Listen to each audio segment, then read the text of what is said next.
Merci de choisir la RTG pour vous informer. Bienvenue dans ce journal. Renforcement de capacité des administrateurs territoriaux. Les travaux viennent d'être lancés à Conakry par le Premier ministre.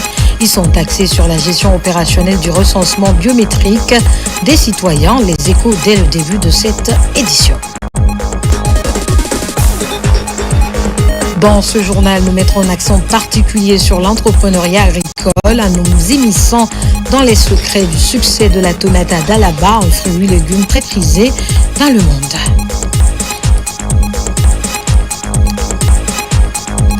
L'artiste ivoirien des Bordeaux se produira ce week-end à Conakry. La structure organisatrice de ce concert géant était face à la presse pour annoncer les couleurs de l'événement. C'est tout pour le sommaire. Encore une fois, bonsoir et bienvenue à tous dans ce journal que nous ouvrons par ce décret. Décret dès 2025-47 PRG CNRD SGG portant nomination d'un officier supérieur à un poste de commandement. Le président de la République, vu la charte de la transition, décrète article 1er. Le colonel Mohamed Ali Kamara, matricule 19 434 G, précédemment en service au bataillon autonome des troupes aéroportées Bata, est nommé commandant du bataillon autonome de Mamou en remplacement du colonel Mamadou Alphaba, mis à disposition de l'état-major de l'armée de terre. Article 2. Le présent décret qui abroge toutes dispositions antérieures contraires prend effet à compter de la date de sa signature et sera enregistré et publié au journal officiel de la République. Conakry le 3 avril 2025, signé le général Mamadi Doumbouya. Un atelier bridge sur l'administration électorale et la gestion opérationnelle du recensement biométrique des citoyens est lancé à Conakry. Il est destiné aux administrateurs territoriaux du pays et piloté par le ministère de l'administration du territoire et de la décentralisation. La cérémonie d'ouverture a été présidée par le Premier ministre. Adi Kamara, reportage. Le système électoral obéit à des principes conformes aux normes juridiques et réglementaires nécessaires pour garantir l'impartialité et la transparence. D'où la tenue de cet atelier bridge à travers la Direction nationale des affaires politiques et de l'administration électorale en collaboration avec le Programme national de recensement administratif à vocation d'état civil PN-RAVEC. Il est destiné aux gouverneurs et préfets du pays. Cette présence des administrateurs territoriaux exprime leur volonté, leur détermination, leur engagement à agir en tant que représentants authentiques de l'État, du président de la République et de chacun des membres du gouvernement dans leur circonscription administrative. Et en votre qualité d'officier et d'administrateurs territoriaux, votre mission essentielle sera d'intégrer un certain nombre de connaissances que vous aurez à transmettre à votre tour à vos collaborateurs directs, à savoir les sous-préfets et les présidents des délégations spéciales, à l'effet de constituer le registre national des personnes physiques et le fichier électoral. Administration électorale et gestion opérationnelle du recensement biométrique, c'est le thème de ce module de formation, thème d'actualité en Guinée, compte tenu de la vision du chef de l'État, le président de la République, général Mamadi Doumbouya, qui veut imprimer un caractère inclusif et transparent à ce processus électoral en Guinée. Pour assurer le bon déroulement de ces opérations, il est important d'outiller les administrateurs territoriaux sur leur rôle et responsabilités dans la coordination et le suivi des activités de recensement biométrique des citoyens guinéens âgés de 10 ans et plus et en administration électorale.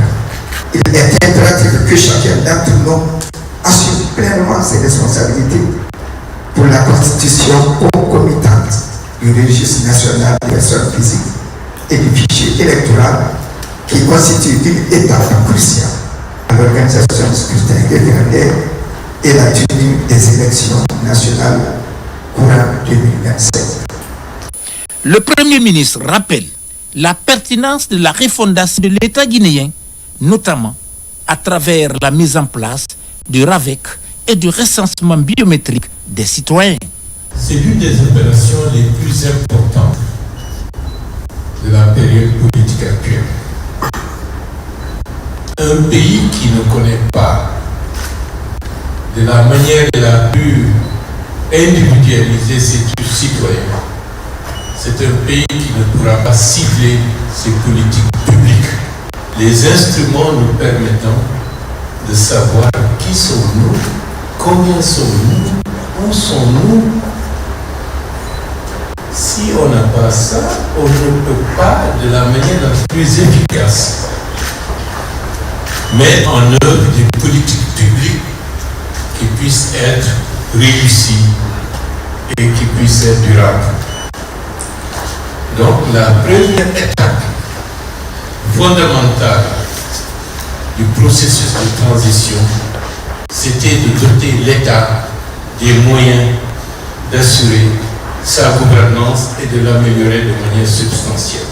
Durant 3 jours, ces administrateurs territoriaux vont plancher sur des techniques de recensement biométrique et autres aspects du processus électoral sous la direction de l'expert burkinabé Joachim Bagnan, facilitateur accréditeur, bâtir des ressources en démocratie, gouvernance et élection. Bridge en abrégé. À présent, ce communiqué de la Direction générale des impôts communiqué. La directrice générale des impôts porte à la connaissance des directeurs généraux de sociétés, des gérants d'entreprises et les cabinets conseils que les dispositions des articles 108, 109, 111, 142, 199 et 241 du Code général des impôts leur font obligation de souscrire au plus tard le 30 avril 2025, délai de rigueur à la déclaration de résultats de l'exercice clos au 31 décembre 2024. Les documents constitutifs de cette déclaration sont l'alias des états financiers, modèle système comptable OHADA révisé, système normal et système minimal de trésorerie, modèle établissement de crédit, plan comptable établissement de crédit BCRG, modèle institution financière inclusive, institution de microfinance et établissement de monnaie électronique, modèle institution financière spécialisée, modèle des compagnies d'assurance. La déclaration du résultat fiscal de l'exercice clos au 31 décembre 2024, l'indication détaillée des rectifications extra-comptables opérées en vue d'obtenir le résultat fiscal, un relevé détaillé des amortissements et provisions, la nature et la valeur des avantages en nature accordés au personnel, le relevé des mouvements ayant affecté pendant l'exercice les comptes courants des associés ainsi que l'état des intérêts payés au titre des créances, dépôts ou cautionnement avec l'identité et l'adresse des bénéficiaires. La liste détaillée par catégorie des frais généraux, le nom et adresse du comptable ou expert comptable agréé tenant votre comptabilité. À cet effet, dans l'attente de l'opérationnalisation du module e-bilan sur la plateforme e-tax SAFIC 2, la Direction générale des impôts met à la disposition des usagers un guichet unique de réception des états financiers situé au rez-de-chaussée de l'hôtel des impôts.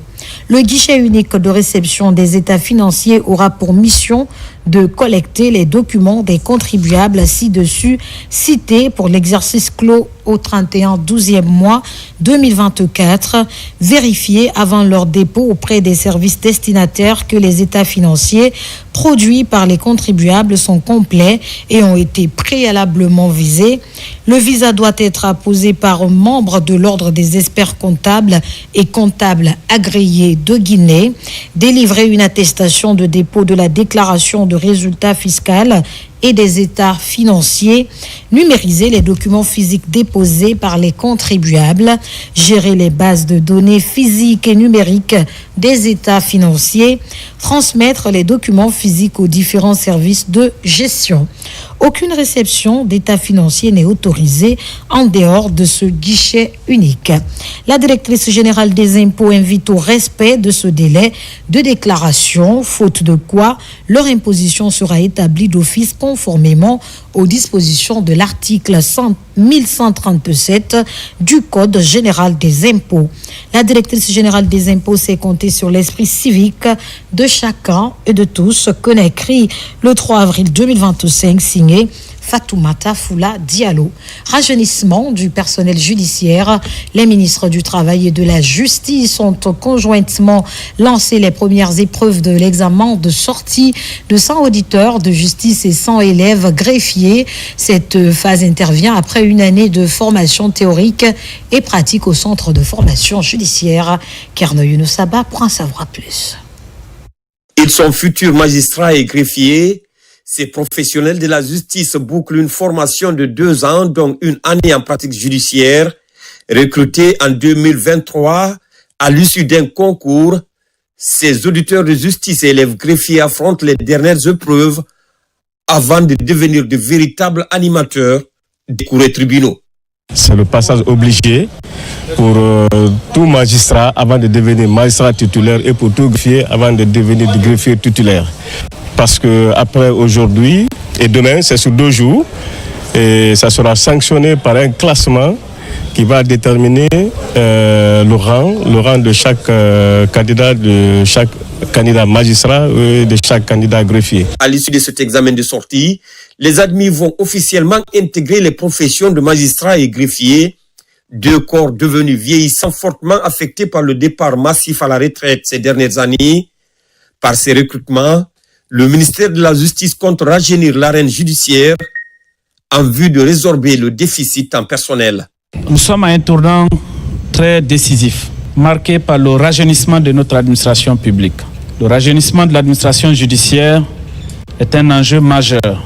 Nous sommes aussi à un tournant majeur marqué par la satisfaction des besoins en termes de personnel dans nos tribunaux et nos différentes organisations judiciaires du pays. Dès l'aube du 5 septembre 2021, à sa toute première adresse à son peuple, le président de la République a indiqué tout de suite la place qui est celle de la justice, en la qualifiant d'homme. J'aime le dire et le répéter souvent, ce n'est ni un slogan populiste, ni un vain mot, mais c'est la traduction d'une vision concrète dans le cadre de développement de notre pays. Alors cette boussole va être guidée par des hommes hautement qualifiés. Pour impulser la transparence dans cet examen, le Centre de formation judiciaire a constitué 2 jurys dirigés par des éminents magistrats et greffiers. Dans le volet coopération, l'ambassadeur de Guinée en Australie vient de présenter ses lettres de créance. Cette action vient renforcer les liens déjà existants entre nos 2 pays. Dès après cette phase, le diplomate guinéen a eu une séance de travail avec la communauté guinéenne qui y vit. Makemedozo, compte rendu. Une grande feuille vierge sur laquelle les 2 pays vont désormais écrire leur histoire. Les premières bases de cette nouvelle coopération sont posées avec cette remise des lettres de créance. L'ambassadeur de la République de Guinée est reçu par son Excellence Madame Sam Mostyn, gouverneur général du Commonwealth d'Australie. L'occasion pour le diplomate guinéen de présenter le potentiel minier de la Guinée aux autorités australiennes. J'ai eu l'honneur de transmettre les chaleureuses salutations de son Excellence Monsieur le Président et au même moment on a eu l'opportunité d'échanger sur la coopération entre la Guinée et l'Australie. Et on a estimé qu'il y a beaucoup de domaines dans lesquels on peut vraiment faire des grands échanges. Donc, sur ce, elle a exprimé vraiment sa joie de voir la coopération entre la Guinée et l'Australie évoluer dans le bon sens. L'ambassadeur extraordinaire et plénipotentiaire Moussa Fanta Camara a aussi rencontré la communauté guinéenne vivant dans 3 grandes villes, Canberra, Perth et Sydney. Les compatriotes ont expliqué aux représentants de l'État guinéen leurs principales difficultés et surtout leur désir de participer au développement socio-économique de leur pays. Nous voudrions vous demander de nous aider à afin qu'il y ait un bureau sur place pour qu'on puisse travailler ensemble. On ne veut pas vous laisser pour compte, vous êtes des Guinéens, vous êtes importants. Parce que ce que moi je dis souvent, tous les ressortissants guinéens qui sont à l'extérieur, ce qu'ils donnent à la Guinée, ce qu'ils font pour la Guinée, moi je sais. Beaucoup de projets, c'est les ressortissants guinéens à l'extérieur qui l'ont fait. Donc quiconque ne renforce pas, ça c'est qu'il n'a rien compris. Conformément aux recommandations du ministre des Affaires étrangères, l'ambassadeur a organisé une opération d'enrôlement.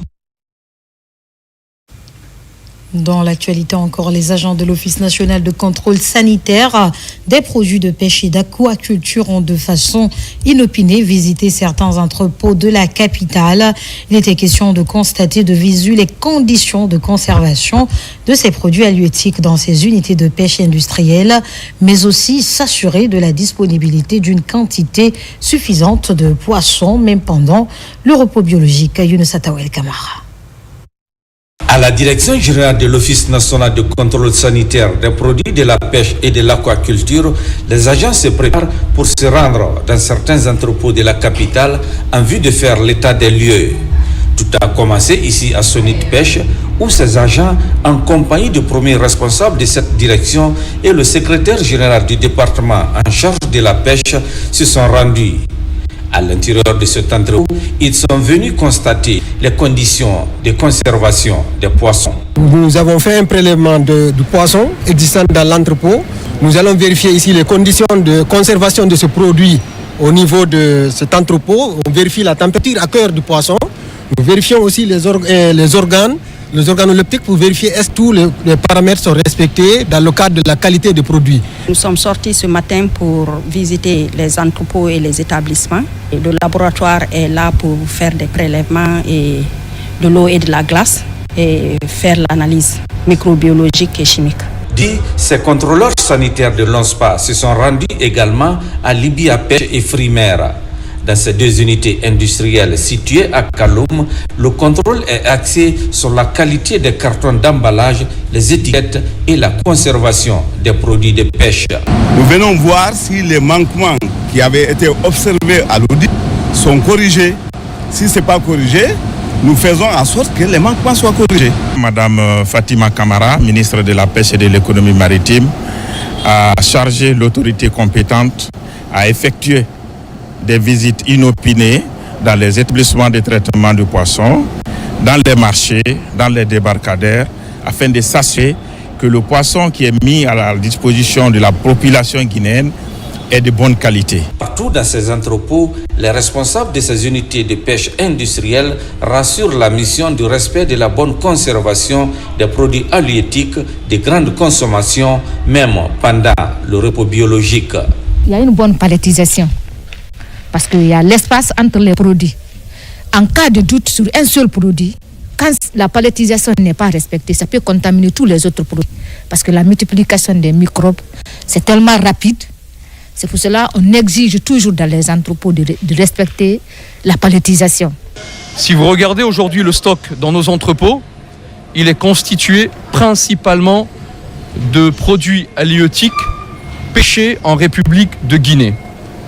Nous importons une petite quantité pour compléter la gamme de produits en fonction de la pêche.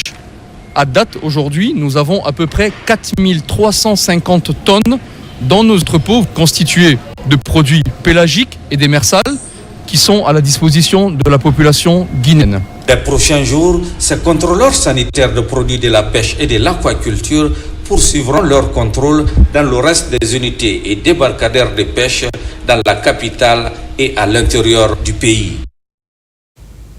À présent, ce communiqué de l'ONFPP, l'Office national de formation et de perfectionnement professionnel, ONFPP, informe l'ensemble des entreprises privées, mixtes, parapubliques, partenaires qu'elles sont invitées à transmettre leur plan de formation pour l'année 2025.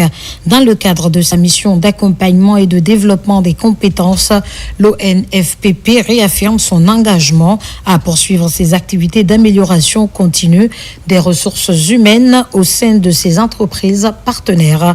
À cet effet, il invite toutes les structures concernées à transmettre leur plan de formation 2025 au plus tard le 18 avril 2025. Dépôt physique, secrétariat central, 2e étage, immeuble ONFPP, Dixine Terrasse, commune de Dixine. Dépôt électronique oumar.kaba@onfpp.gov.gn. Pour toute information complémentaire, veuillez contacter M. Oumar Kaba, chef de la division formation continue, au 613 00 23 35. L'ONFPP, une institution forte au service de son public cible. Signé la direction générale. Dans notre grand format de ce soir, nous partons à la découverte d'un site de production de tomates à Ditine, une sous-préfecture de Dalaba. En visite dans la localité, les émissaires de la Chambre nationale d'agriculture ont pu remarquer l'investissement d'un fils du terroir dans un secteur aussi productif que pourvoyeur d'emplois. Au-delà donc de contribuer à ravitailler le marché de Conakry en tomates, cette activité offre des opportunités d'insertion socio-professionnelle aux jeunes et femmes de la localité. Foudé Camara est notre spécialiste maison suée. Territoire aux paysages et aux sites touristiques emblématiques, Dalaba est aussi une terre d'opportunités agricoles à cause de son climat doux, digne du printemps. Profitant des atouts climatiques de la Suisse de l'Afrique, sur 25 hectares, des variétés de tomates et de pastèques sont prêtes à se retrouver dans les assiettes. 2 ans, il y a 3 millions qui ont bougé depuis la récolte là. Et jusqu'à présent, on n'a pas fini. Et il y a quelques clients encore qui restent avec leur bord qu'on n'a pas servi encore. Des fois, dans la semaine, on fait 2 récoltes.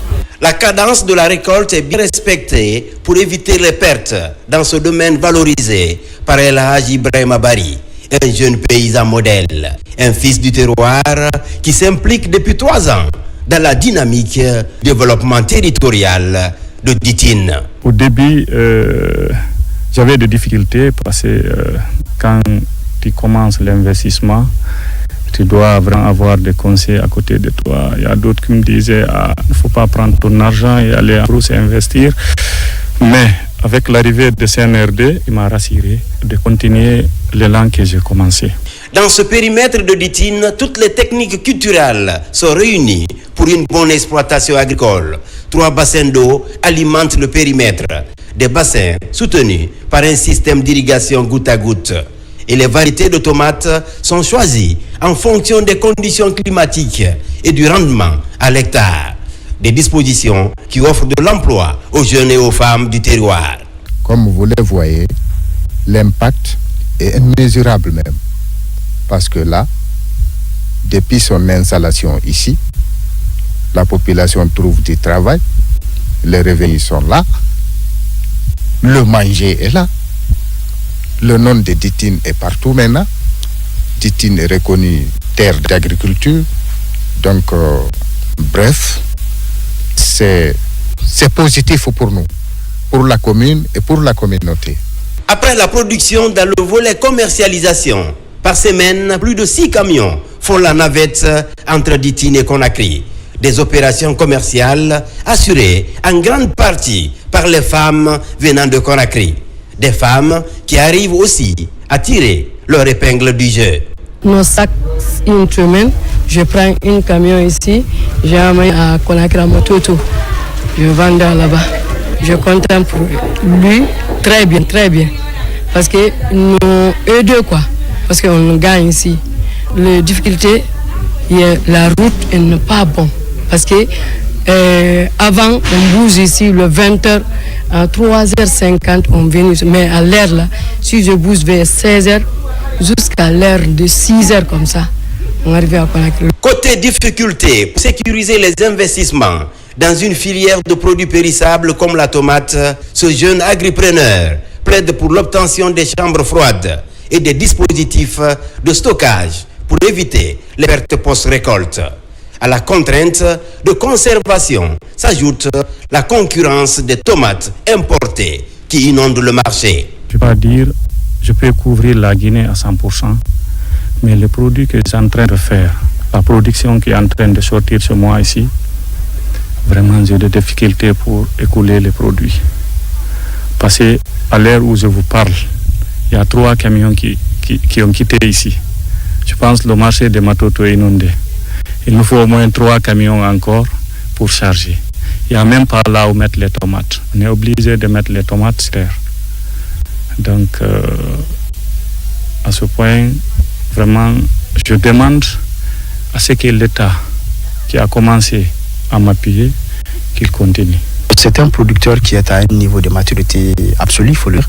Donc, ce que nous ferons, c'est de l'écouter, notamment en termes de recommandations qu'il a formulées à l'endroit de la Chambre nationale d'agriculture, qu'il s'agisse de la production, notamment l'appui qu'il juge nécessaire pour que la Chambre puisse mettre les moyens à sa disposition, si c'est ce qu'il demande. L'appui en termes de production, si c'est la sécurité foncière qu'il faudrait que la Chambre contribue à augmenter. Et donc, en tout cas, c'est un investisseur, c'est vraiment un investisseur au sens économique du terme. Donc, nous n'allons pas nous mettre devant lui, nous allons vraiment l'écouter. Et dans la mesure du possible, la Chambre posera des actions concrètes. À Ditine, l'abondance de la production de tomates reflète la générosité du sol de Dalaba. Ici, le succès des producteurs locaux offre de l'emploi aux jeunes et contribue à lutter contre l'exode rural et à conforter la sécurité alimentaire. Un emploi d'entrepreneuriat agricole à suivre absolument. L'humanité a donc ce 2 avril célébré la journée mondiale de l'autisme avec pour thème promouvoir la neurodiversité et les objectifs de développement durable. L'initiative vise à attirer l'attention des décideurs sur la mise en place de politiques d'inclusion pour parvenir à un changement comportemental vis-à-vis des personnes atteintes de la maladie. On fait le point avec Amadou Touré. C'est sous le thème promouvoir la neurodiversité et les objectifs de développement durable ODD que l'humanité a célébré la journée mondiale de sensibilisation à l'autisme. Cette journée vise à attirer l'attention des décideurs sur la mise en place des politiques d'inclusion pour des changements de comportement en faveur des autistes. En Guinée, c'est l'école Lab Academy, l'un des rares centres de prise en charge et de rééducation pour enfants autistes qui a organisé cette célébration ici, à Nongomori-Kantea. La société pense que ce sont des enfants qui ne sont pas normaux. Pourtant, ils ont juste besoin d'aide, d'adaptation de comportement. Et cette journée mondiale ici va dans le cadre de la sensibilisation, de la motivation aussi. Parce qu'il y a des enfants qui sont dans les écoles, ils sont là et ils n'ont pas de suivi. Par fini, ils sont à la maison, abandonnés à eux-mêmes. Donc, l'AD est là pour aider ses parents. Une cérémonie modeste, mais riche en activités essentielles pour leur programme de rééducation, de divertissement et de réinsertion sociale. Il y a les séances de musique, il y a les séances d'acrobatie, et il y a les séances d'études aussi, il y a les séances de vidéo. Tout ceci rentre dans le cadre de l'adaptation de l'enfant. Vu les besoins des enfants autistes, ils ont besoin d'intégrer ici notre société, de pouvoir faire tout ce que nous pouvons faire. Donc pour ça, Lab est là. Ce sont des méthodes américaines qui sont utilisées au Lab pour pouvoir aider ces enfants. La réussite de cette journée est aussi passée par l'engagement des personnes physiques et organismes humanitaires qui offrent des opportunités à certains enfants issus de milieux défavorisés à accéder à cette prestigieuse académie à travers le système de parrainage. Qu'on soit autiste ou pas, on est tous humains, on a besoin d'être compris. Et LAB est là aujourd'hui, je crois que c'est la première institution qui va en faveur de l'autisme, qu'on n'a jamais vu en Guinée d'ailleurs. L'autisme, c'est un trouble de neurodéveloppement qui peut affecter la communication, l'entente avec les autres personnes de la société. Et c'est une très bonne chose en tant que première dauphine Miss Guinée. Je crois que je dois être à côté de ces enfants parce que c'est l'avenir du pays. C'est en 2007 que l'humanité a institué la célébration de cette journée, favorisant le dialogue et la collaboration entre de multiples secteurs. 17 ans plus tard, la journée veut encourager le renouvellement des efforts visant à éliminer les obstacles, promouvoir des politiques d'inclusion et reconnaître les contributions des personnes autistes à la société et à la réalisation des objectifs de développement durable. Et pendant ce temps, l'Agence nationale d'inclusion économique et sociale déploie ses travailleurs sur le terrain pour la reconnaissance physique des ménages sinistrés à Kaloum après l'incendie au principal dépôt d'hydrocarbures. Ils devront, une fois identifiés, bénéficier d'une année de prise en charge financière de la part de l'État guinéen et du Fonds monétaire international. Guinéen Sané, reportage.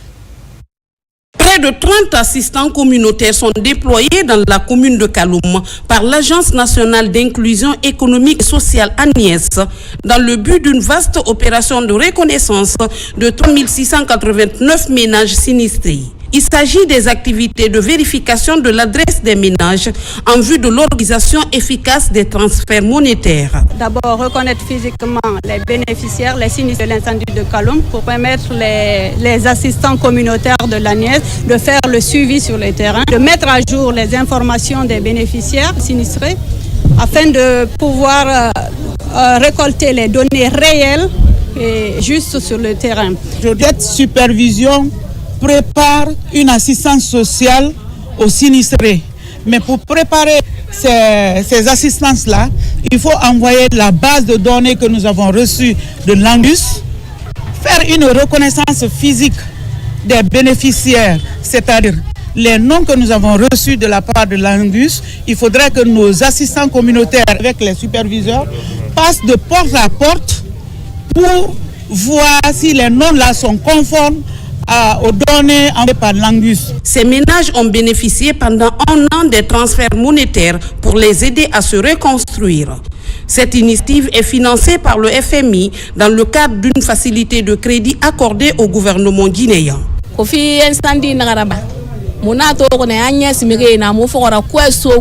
Depuis l'incendie du dépôt d'hydrocarbures, l'ANIES a été là pour nous, jour et nuit, surtout avec le président général Mamadi Doumbouya, qui n'a ménagé aucun effort pour nous aider. Que Dieu le protège. Nous avons affaire à 3689 ménages sinistrés de Kaloum. C'est un chiffre qui a été stabilisé avec l'Angus et le gouvernement. Donc ces ménages-là vont bénéficier d'un transfert monétaire et d'un projet qui est financé par le FMI. Je rappelle que toutes ces opérations s'inscrivent dans le vaste plan de riposte que l'État a mis en place pour venir en aide à nos compatriotes sinistrés de Kaloum. Les autorités guinéennes, à travers l'ANIES, concrétisent cette volonté de prise en charge des populations vulnérables, victimes des effets de l'incendie du principal dépôt d'hydrocarbures. Au centre islamique de Donka, le ministre secrétaire général aux affaires religieuses a tenu une réunion avec les chefs religieux des 13 communes de la capitale.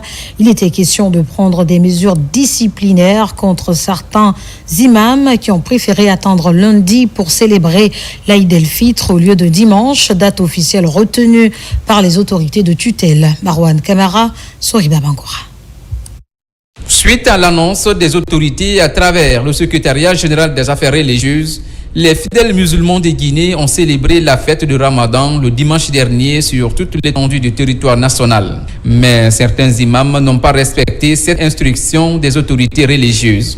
À cette occasion, le ministre secrétaire général des affaires religieuses se concerte avec les chefs religieux des 13 communes de la capitale pour prendre des mesures disciplinaires. Certains imams ont refusé catégoriquement, après avoir constaté le respect strict, non seulement des procédures administratives, mais aussi le respect des orientations du prophète Mohammed et salut sur lui. Donc vous savez tous que la Guinée a déclaré à 21h la prière. Ça veut dire que du matin jusqu'à 21h, nous étions à la richesse, conformément comme le prophète l'a dit. Gênez si vous observez la ligne. Et coupez aussi et marquez la fin du Ramadan si vous observez la lune le 29e jour du Ramadan. C'est ce que la Guinée a fait. Donc tout cela, si un imam refuse catégoriquement de respecter ça, nous pouvons constater comme l'acte de désobéissance et de trouble à l'ordre public. C'est pourquoi je remercie ici l'effort du préfet de Dinguiraye et l'effort de gendarmerie ici à Conakry qui ont pris la responsabilité. Et nous allons faire en sorte que sanctions administratives venant du secrétariat concernant ces imams soient aussi utilisées afin d'amener les gens à respecter l'ordre public et l'instruction de l'autorité compétente. Cette rencontre des religieux est aussi l'occasion d'échanger sur le respect et l'application des principes religieux qui régissent la pratique des religions en Guinée. Guineba Djaba au paradis est le concept d'un concert géant initié par la structure Titi Prod. Cet événement qui connaîtra la participation des artistes guinéens et ivoiriens est aussi un moyen de renforcer la diplomatie culturelle entre nos deux pays. En prélude à ce spectacle vivant à Conakry, les organisateurs ont animé une conférence de presse pour annoncer les couleurs de l'événement. Kandesila, Marie-Angélique Bangora. C'est un concert inédit que les artistes des Bordeaux Lekoumfa, Wallace, Willy Dembo et Yamasega comptent livrer ce vendredi 4 avril au public mélomane de Conakry sous le signe de la paix et de l'unité nationale. Devant la presse, les artistes conviés à l'événement rassurent. On est à fond avec le paradis. Même quand je fais Djeliba, c'est une inspiration, c'est-à-dire c'est un flow emprunté de la musique mandingue, typiquement guinéenne. Donc là, je suis arrivé, c'est pour apprendre auprès des Djeliba guinéens parce qu'ils ont une autre manière de chanter comme les griots, les Djeliba que je kiffe vraiment. Pour les organisateurs, toutes les dispositions sont prises pour permettre aux consommateurs de la bonne musique de vivre un événement exceptionnel. Aidez-nous à inviter tout le monde le 4. Nous avons la grande soirée avec des Bordeaux, Yamasega et Wallace et aussi Willy Dombo. Une touche d'humour, beaucoup de bonheur. On va dire aux Guinéens on va leur expliquer ce qui se passe chez nous là-bas et puis ce qui se passe ici. On va rire de ça, rire ensemble de l'Afrique et puis permettre à l'Afrique de prendre sa place. Le concert Guineba Djaba s'annonce bien au paradis. L'occasion sera mise à pied par les artistes de communier avec les spectateurs dans une ambiance chaleureuse et conviviale.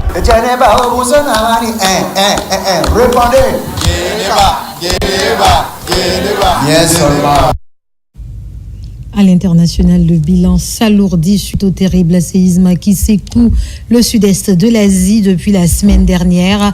En Birmanie et une partie de la Chine, les autorités militaires au pouvoir dénombrent plus de 3000 morts. Elles appellent à l'aide internationale. Déjà, des milliers de secouristes sont arrivés sur place pour retrouver le reste des victimes sous les décombres. Tabansila.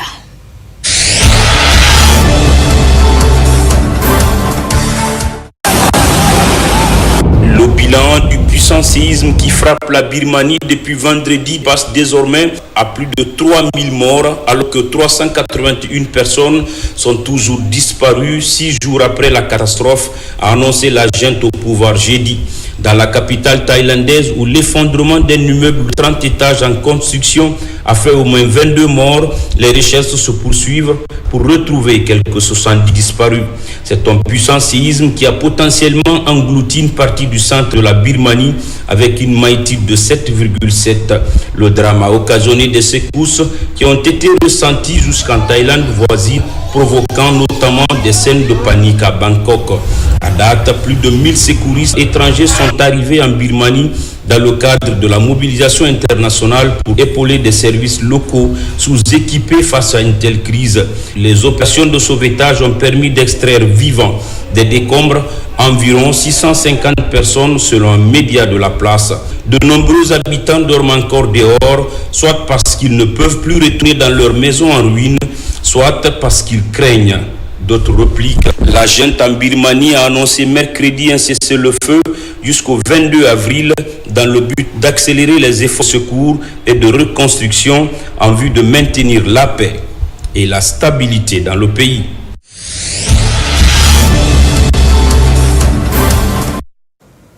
C'est la fin de ce journal. Merci pour votre aimable attention. Quant à moi, la joie fut immense de vous servir cette semaine. On se dit très bientôt sur la RTG, si le propriétaire des temps et des circonstances le veut bien.